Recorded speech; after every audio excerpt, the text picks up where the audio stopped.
The massive ship came out of nowhere on a cold December morning in the year 2247. It was bigger than anything humanity had ever built. It was bigger than most cities. The dark metal hull blocked out the sun over half of Europe as it hung in the sky like a mountain that had learned to fly. People stopped in the streets and looked up. Some screamed. Some prayed. Some simply stood there with their mouths open, unable to understand what they were seeing. Within 3 hours, every television, every radio, every phone, and every computer on Earth received the same message. The transmission cut through all signals and all frequencies. There was no escaping it. A face appeared on screens around the world. It was not human. The creature had gray skin stretched tight over a skull that was too long and too narrow. Its eyes were black pools with no whites and no pupils. When it spoke, its voice was cold and empty like wind blowing through a dead forest. The creature called itself Vexer Prime. It said it spoke for the Galactic Council, a union of 12 ancient species that had ruled this part of the galaxy for over 10,000 years. It said that humanity had been watched for a very long time. It said that the Council had waited until humans developed space travel before making contact. And now the time had come for humanity to take its place in the galactic order. But that place was not as equals. That place was at the bottom. Vexer Prime explained the terms without emotion. Humanity would become a tributary species. This meant that 30% of all minerals and resources extracted from Earth and its colonies would be sent to the Council each year. It meant that 10 million humans would be selected annually to work in labor colonies across the galaxy. It meant that Earth's military would be disbanded and all warships would be destroyed. In exchange, the Council would allow humanity to continue existing. The creature paused and let its black eyes stare into the cameras. Every species in the galaxy had accepted these terms. It said, the Krellians had accepted. The Mordavians had accepted. The Vexeri themselves had once been tributaries before they earned their place on the Council. This was the natural order. The strong ruled and the weak served. Humanity had 90 days to prepare its first tribute shipment and to begin the process of disarmament. If humanity refused, the Council would send its fleet. And where the fleet went, only ashes remained. The transmission ended. The screens went dark. And for a long moment, the entire planet was silent. Admiral Daniel Cross was 62 years old. He had gray hair cut short and a face marked by decades of hard service. He had fought in the Mars Rebellion when the colonists tried to break away from Earth. He had commanded the defense of Jupiter Station when pirates attacked the fuel depots. He had buried friends and enemies alike across the solar system. He had seen humanity at its worst and at its best. And as he stood in the United Earth Defense Command Center watching the alien message play again on the main screen, he felt something he had not felt in a very long time. He felt angry. Secretary General Lisa Monroe called an emergency session of the United Earth Parliament within hours of the transmission. Representatives from every nation gathered in the Great Hall in Geneva. The room was filled with fear. Cross could see it on their faces as he took his seat in the military advisory section. These were politicians and diplomats. They were used to solving problems with words and compromises. They were not prepared for this. Monroe stood at the podium. She was a tall woman with dark skin and silver hair. She had been a lawyer before she entered politics, and she spoke with the careful precision of someone who weighed every word. She read the tribute demands aloud so that there could be no misunderstanding. 30% of resources. 10 million people per year. Complete disarmament. The chamber erupted. Some representatives shouted that they should negotiate. Perhaps the Council would accept less. Perhaps there was room for discussion. Others wept openly and said that resistance was suicide. The alien ship above Europe was proof enough that the Council had technology far beyond anything humanity possessed. Fighting would only lead to extinction. A representative from the Asian coalition stood and argued that submission was the only logical choice. Survival mattered more than pride. Their children could live as servants, but at least they would live. Cross listened to all of it.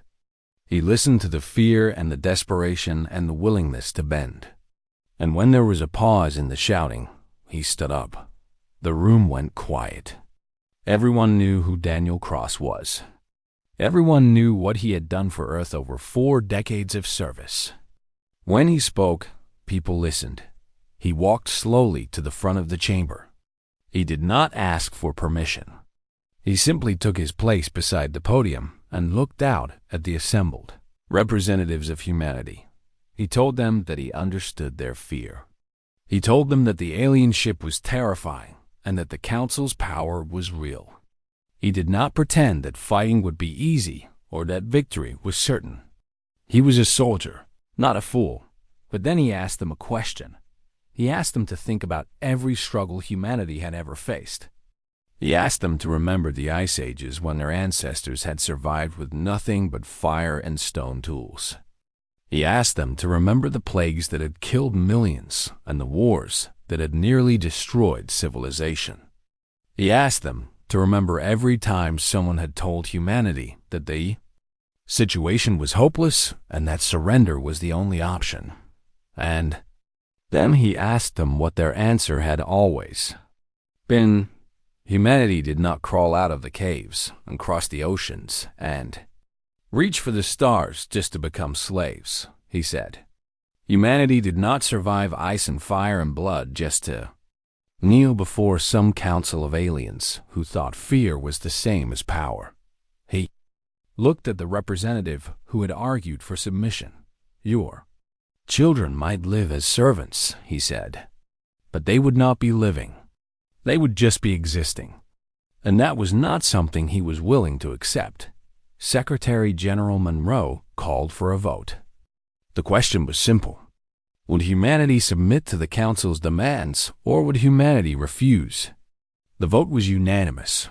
Earth's response was sent to the alien ship that same night. It was a single word transmitted in every language known to humanity, and translated into the Council's primary tongue. The Galactic Council had demanded tribute. Humanity had refused to kneel, and now there was no turning back. The Council gave humanity 90 days to reconsider. They expected panic. They expected riots in the streets and governments collapsing under the weight of public fear. They expected humanity to crawl back with apologies and offers of even greater tribute. That was what always happened. That was what every species had done for 10,000 years. But humanity did something the Council had never seen before. Humanity got to work. Commander Nathan Price was 41 years old and had spent most of his adult life on the moon. He knew Luna Base better than he knew Earth. He knew every tunnel and every dome and every mining shaft that had been carved into the gray rock over the past century. And when the orders came down from Admiral Cross, he knew exactly what needed to be done. The mining facilities were converted first. Equipment that had been designed to extract helium-3 and rare minerals was modified to produce weapons. Plasma conduits became rifle barrels. Industrial lasers became cutting beams for ship hulls. The fabrication plants that once made replacement parts for civilian transports began churning out missile casings and armor plating. Workers who had spent their lives as miners became soldiers. They trained in the low gravity of the lunar surface, learning to fight in conditions that no alien species would expect. They practiced moving through tunnels and around craters. They learned to use the environment as a weapon. On Mars, General Kevin Shaw took command of the Colonial Defense Forces. Mars had always attracted a certain type of person: pioneers, risk-takers, people who were willing to leave everything behind for the chance to build something new. These were not soft people. These were people who had survived dust storms and equipment failures and the constant threat of death on a hostile world. Shaw gave them weapons and told them to train. Colonists who had never fired a gun before learned to shoot. Engineers who had designed habitats learned to design fortifications. Farmers who had grown food in red soil learned to grow explosives in underground labs. The factories on Mars switched production almost overnight. Agricultural equipment was melted down and recast as armored vehicles. Construction drones were reprogrammed to dig defensive trenches. Every resource on the planet was directed toward a single goal: survival. Back on Earth, Dr. Megan Torres led the effort to build a fleet. She was the chief engineer of the orbital shipyards, a complex of massive construction platforms that circled the planet. Before the Council's message, she had been working on a new generation of cargo vessels designed to carry supplies to the outer colonies. Now she was building warships. Torres worked her teams around the clock. She eliminated sleep breaks and meal times. She pushed her engineers until they collapsed, and then pushed them some more. They did not complain. They understood what was at stake. In 90 days, the shipyards produced more warships than Earth had built in the previous 10 years. The vessels were not elegant. They were not designed for long journeys or comfortable travel. They were built for one purpose only: to fight and to kill. Captain Amy Rodriguez led the intelligence effort. She was a small woman with sharp eyes and a mind that never stopped working. Her job was to understand the enemy, and she attacked that job with everything she had. Rodriguez and her team analyzed every piece of data they could find about the Council. They studied the alien ship hovering over Europe. They intercepted transmissions and broke encryption codes. They pieced together fragments of information from old space probes that had detected Council activity near the edge of the solar system decades ago. What she discovered gave her hope. The Galactic Council had not fought a real war in over 800 years. Their fleet was vast and powerful, but it was designed for intimidation rather than combat. Their tactics had not changed in centuries because they had never needed to change. Every species they encountered surrendered before the first shot was fired. The Council had forgotten what it meant to face an enemy who would rather die than submit. Rodriguez presented her findings to Admiral Cross. The Council was arrogant. She explained. They expected humanity to behave like every other species they had conquered. They expected fear to do their work for them. Cross smiled for the first time since the alien message had arrived. The Council also sent observers to watch humanity during the 90 days. They wanted to monitor the panic and the collapse. They wanted to record the suffering so they could show it to other species as a warning. What they recorded instead was something that disturbed them deeply. They saw factories operating day and night. They saw soldiers training with fierce determination. They saw scientists working on weapons that should have taken years to develop. They saw a planet that was not falling apart but coming together. The observers sent their reports back to the Council homeworld. The elder species read the reports and felt something unfamiliar stirring in their ancient hearts. It was a feeling they had not experienced in a very long time. It was doubt. Secretary General Monroe addressed humanity one final time before the deadline expired. She stood in front of a camera in the Parliament building and spoke directly to every person on Earth, Mars, Luna, and the outer colonies. She told them that the Council believed humanity was weak because humanity was young. She told them that the Council expected humanity to break because humanity was small compared to their vast empire. She told them that the Council had made a terrible mistake. Humanity had never been given anything, she said. Every step forward had been earned through blood and sweat and sacrifice. Every challenge had been met and overcome. Ice ages and plagues and wars and disasters. Humanity had faced them all and survived them all. The Council thought that fear was power. she said. But real power was not about making others afraid. Real power was about refusing to be afraid yourself. When the 90 days ended, the Council fleet jumped into the solar system. 2,000 warships emerged from hyperspace near the orbit of Neptune. It was the largest military force the galaxy had ever seen assembled in one place. The fleet carried enough firepower to destroy a dozen planets. The Council commanders expected to find a broken species waiting to surrender. Instead, they found something else entirely. They found every ship that humanity had built formed into a battle line between the fleet and Earth. They found weapons platforms hidden in asteroids and defense satellites orbiting every colony. They found a species that had transformed itself in 90 days from a collection of scattered settlements into a fortress.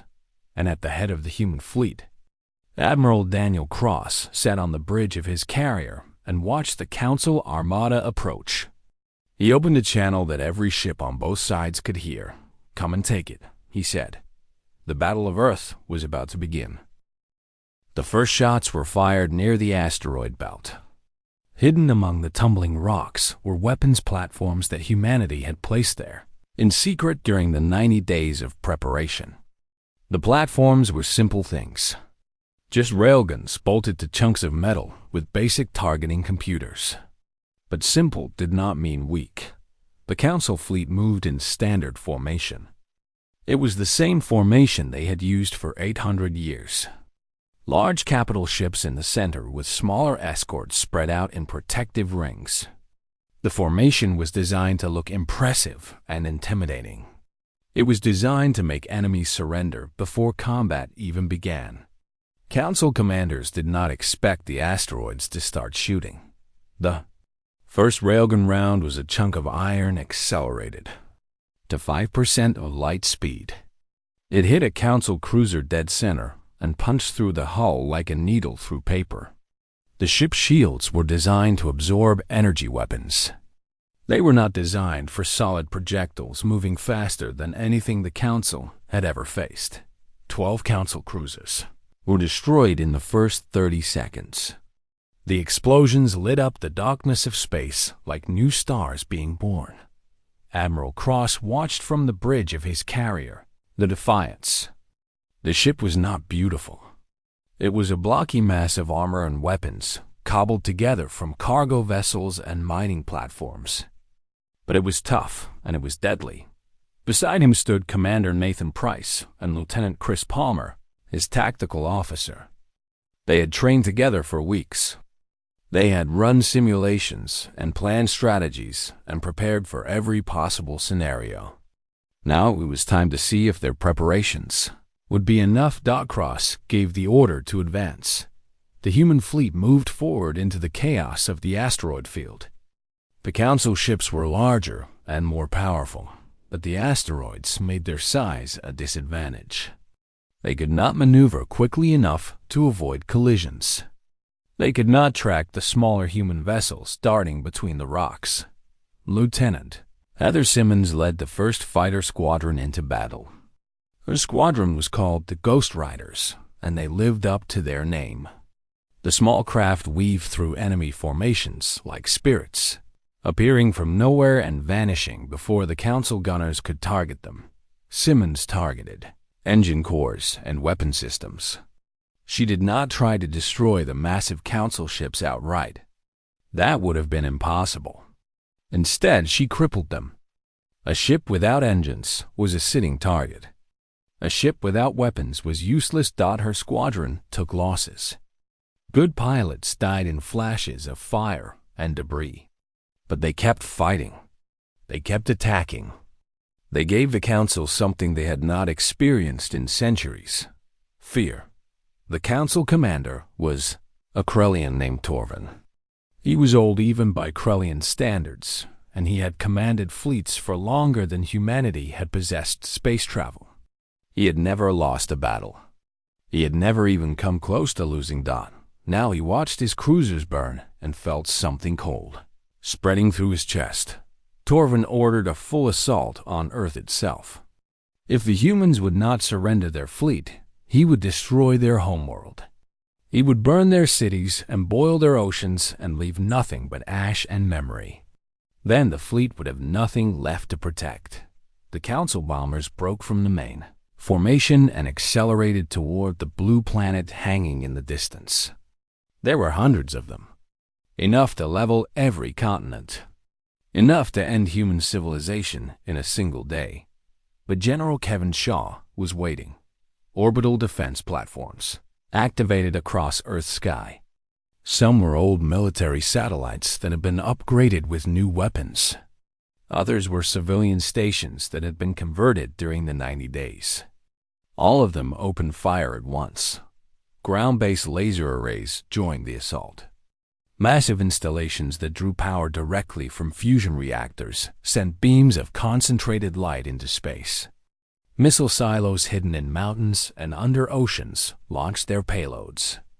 Electromagnetic pulse generators fired invisible waves that scrambled bomber electronics thought the first wave of Council bombers never reached the atmosphere. They died in a storm of fire and metal and light. The second wave fared no better. By the time Torvin called off the assault, he had lost half his bomber force and not a single human city had been touched. The battle raged for 3 days. Neither side rested. Neither side retreated. Ships were destroyed and crews died and debris spread across millions of kilometers of space. The human carrier Vigilance was lost on the second day. An enemy battleship caught it in a crossfire and tore it apart. The entire crew of 4,000 went down with the ship. There were no escape pods. There was no time. Captain Derek Lane led a destroyer squadron in defense of the lunar colonies. When Council landing craft tried to seize Luna Base, Lane positioned his ships directly in their path. He fought until his ammunition was gone and his engines were dead. Then he ordered his remaining crew to evacuate and rammed his destroyer into the lead landing craft. Both ships were destroyed. The landing was stopped. On the third day, the Council fleet was bleeding. They had lost nearly a third of their ships. Their formations were scattered. Their commanders were arguing over tactics that had not worked, but the human fleet was bleeding too. Cross had lost half his carriers and 2/3 of his fighters. The Defiance itself had taken heavy damage. Fires burned in the lower decks and half the weapon systems were offline. Cross knew that both sides were near breaking. The next few hours would decide everything. He gathered his remaining ships for one final push. The target was Torvin's flagship, a massive vessel called the Dominion. It was the command center of the entire Council fleet. If it fell, the enemy would lose coordination. They might retreat. They might surrender. The Defiance led the charge.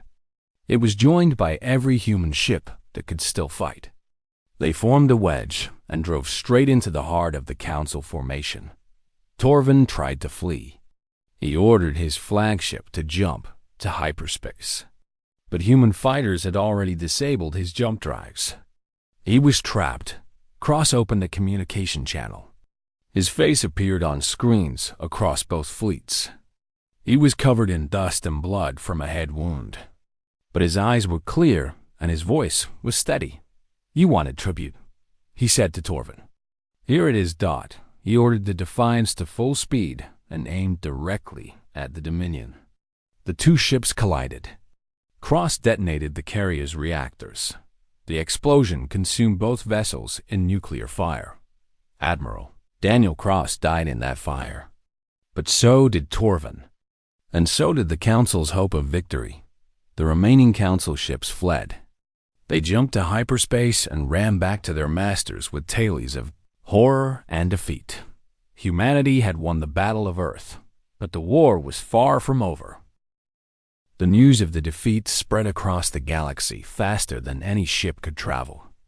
Communication networks carried the story from system to system and world to world. The Galactic Council, the rulers of 1,000 stars, the masters of 12 species, had been beaten by primitives, by newcomers. by a species that had only learned to travel between planets a few centuries ago. The recordings were the worst part. Council observers had documented everything, thinking they would be recording humanity's surrender. Instead, they had recorded something else entirely. They had recorded humans dying with laughter on their lips. They had recorded pilots flying broken ships into enemy vessels rather than eject. They had recorded soldiers fighting hand-to-hand in the corridors of captured stations, biting and clawing when their weapons ran dry. The elder species watched these recordings and felt fear for the first time in living memory. On the Council homeworld, the 12 ruling species gathered in emergency session. The great hall where they met was ancient beyond measure. Its walls were carved with the names of every species that had submitted to council rule over 10,000 years. There was space at the bottom for humanity's name. That space would remain empty now. Vexor Prime stood before the assembly and demanded vengeance. He called for a second fleet to be assembled, a force so massive that no planet could resist it. He wanted humanity erased from existence. He wanted their worlds sterilized and their colonies destroyed. He wanted future species to look at where Earth had been and see only a warning. But the other species hesitated. The Krellians had lost their finest commander in the battle. Their military was in disgrace. Half their officers were demanding investigations into how such a disaster could have happened. The other half were quietly updating their wills. The Mordavians had never been warriors. They had surrendered to the Council 2,000 years ago and had served as laborers and technicians ever since. They had no fleet to contribute and no stomach for more fighting. The Vexori themselves were divided. Vexor Prime spoke for the ruling caste, but the lower castes were whispering different words. They were whispering about a species that had looked at the Council's power and said no. They were wondering if perhaps they could say no as well. No second fleet was approved. Secretary General Lisa Monroe had survived the Battle of Earth. She had watched from a bunker beneath the Parliament building as the orbital defenses fired and the Council bombers burned in the sky. She had wept when she learned of Admiral Cross's sacrifice. She had wept for all the thousands who had given their lives. But she did not have time for grief. Humanity had won a battle, not a war. The Council still existed. Their territory still spanned half the galaxy. They could rebuild their fleet and return. Unless something changed, this victory would only delay the inevitable. Monroe sent a message to every species in the Council's domain. It was transmitted on every frequency and in every language that humanity had learned during the fight. The message was simple and direct. She told them that humanity was not their enemy and never had been. She told them that humans had not started this conflict. The Council had come to Earth with demands for tribute and threats of destruction.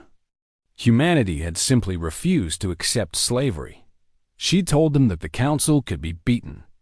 The battle recordings proved that 10,000 years of dominance had made the Council soft and slow. They had forgotten how to fight. They had forgotten what it meant to face an enemy that would not surrender. And then she told them something that changed everything. She told them that if they wanted freedom, humanity would help them take it. If they rose up against their masters, they would not stand alone. Earth would be their ally. Earth would fight beside them. The message reached the Mordavian colony worlds first. For 2,000 years, the Mordavians had worked in mines and factories across the galaxy. They had built ships and weapons and infrastructure for their conquerors. They had been taught that resistance was impossible and that obedience was the only path to survival. But now they watched the recordings from Earth. They saw humans who had been told the same thing and had chosen to fight anyway. They saw what courage looked like. The first uprising happened on a mining colony in the outer territories. Mordavian workers seized control of the processing facilities and locked out the Council overseers. When security forces arrived to crush the rebellion, They found the workers had armed themselves with mining equipment. The fighting lasted 3 days.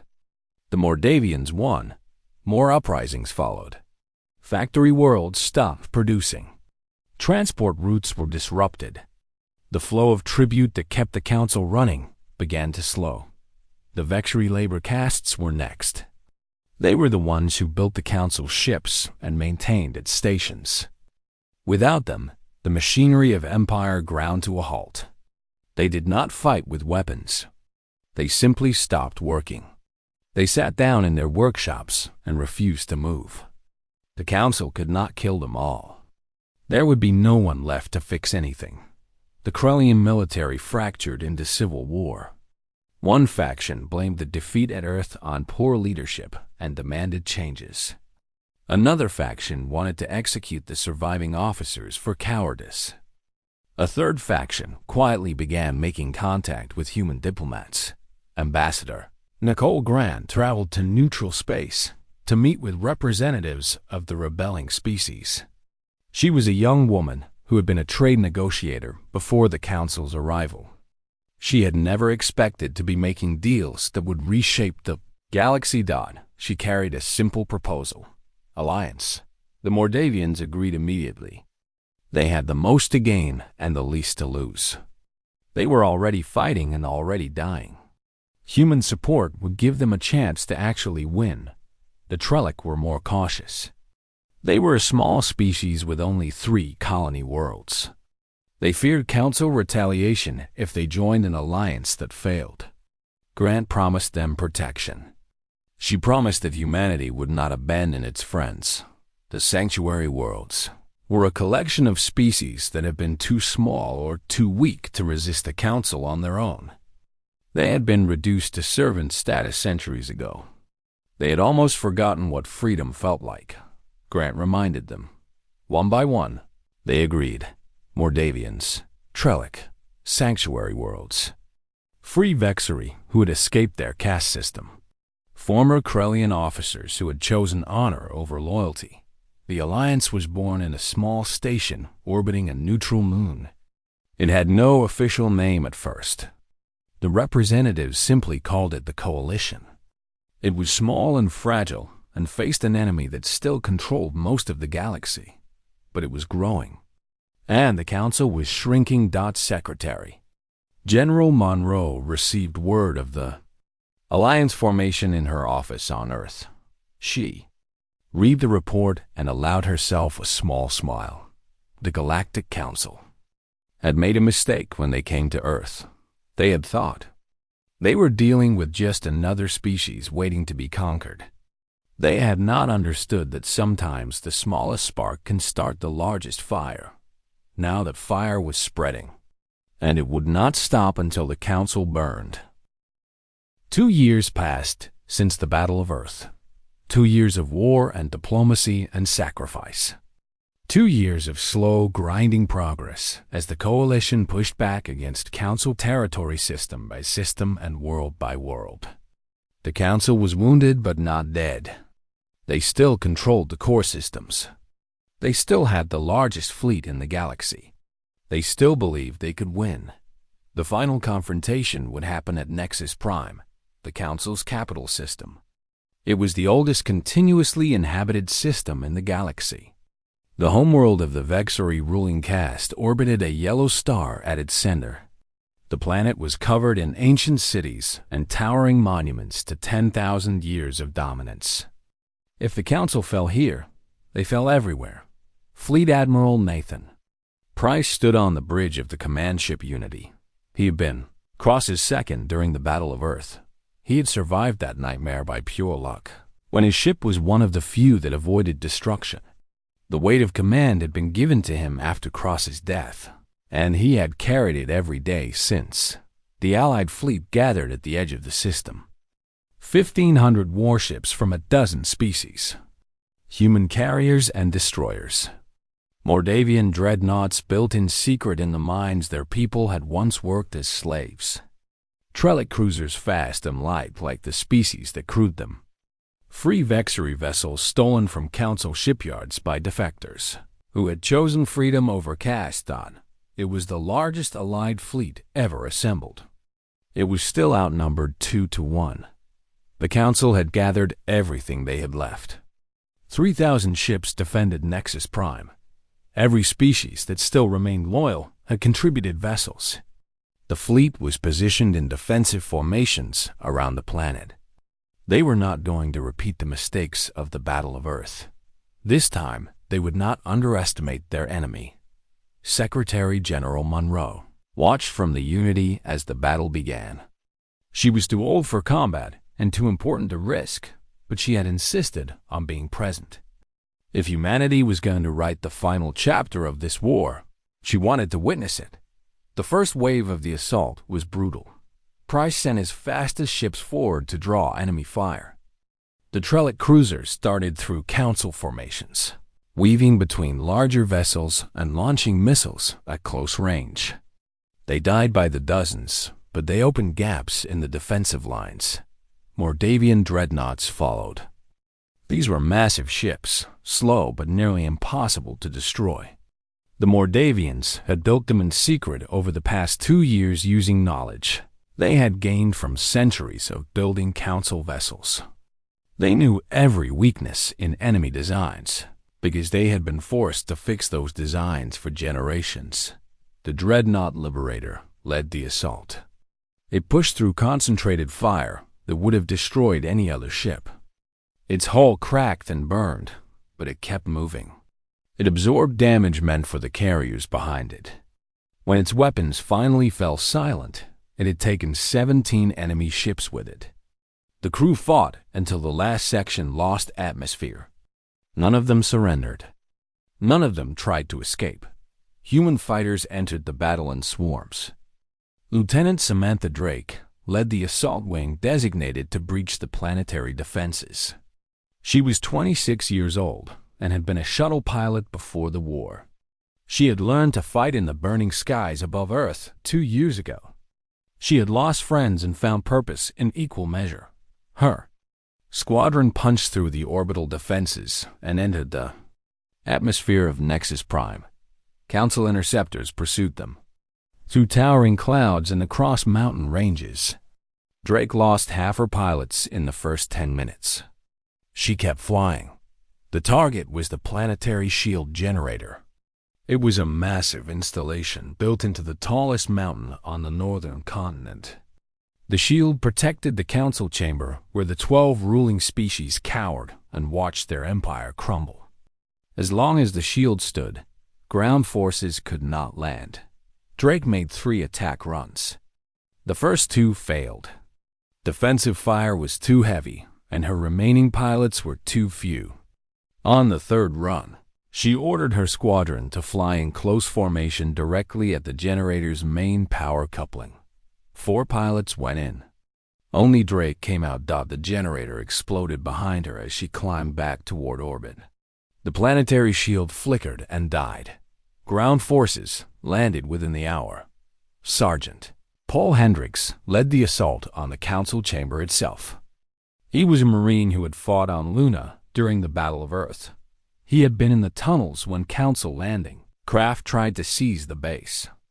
He had killed his first alien soldier with a mining pick when his rifle ran out of ammunition. His team landed on the steps of the Council building under heavy fire. Automated defenses and elite guards stood between them and the chamber doors. The fighting was close and brutal. Hendricks lost men and women with every room they cleared. But they kept pushing forward. When they reached the chamber doors, Hendricks kicked them open himself. The 12 representatives of the Galactic Council sat in a semicircle on elevated platforms. They were ancient beings, some of them thousands of years old. They had ruled an empire that spanned countless stars. They had commanded fleets and controlled populations and decided the fates of entire species. Now they looked at the human soldiers standing in their doorway and saw their end approaching. Hendricks walked slowly to the center of the chamber. His armor was scorched and dented. His rifle was empty. But he did not need a weapon anymore. It is over, he said.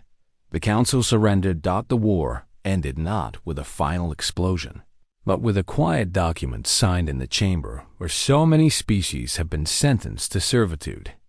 The tributary system was abolished. Every species under council control was granted sovereignty. The coalition would become something new. A galactic assembly where all species had equal voice. Secretary General Monroe gave the closing address at the first assembly session. She stood before representatives of dozens of species who had gathered to build something that had never existed before. A galaxy based on freedom instead of fear. She told them that humanity had not wanted war. Humans had not sought to build an empire or conquer the stars. They had only wanted what every being deserved: the right to stand on their own feet and choose their own path. The council had tried to take that right away. They had demanded tribute and threatened destruction, and humanity had refused to kneel. But this was not about humanity alone, she said. Every species gathered in this chamber had made the same choice. Every one of them had looked at the power of the council and decided that freedom was worth dying for. Every one of them had earned their place at this table. She looked around the chamber at the faces of former enemies and new friends, at species that had been slaves for thousands of years and species that had only just reached the stars, at a galaxy that had been broken and was now being rebuilt. We did not do this for ourselves, she said. We did it for everyone who comes after us, for every species that will reach for the stars in generations to come. They will look at what we built here and know that freedom is possible.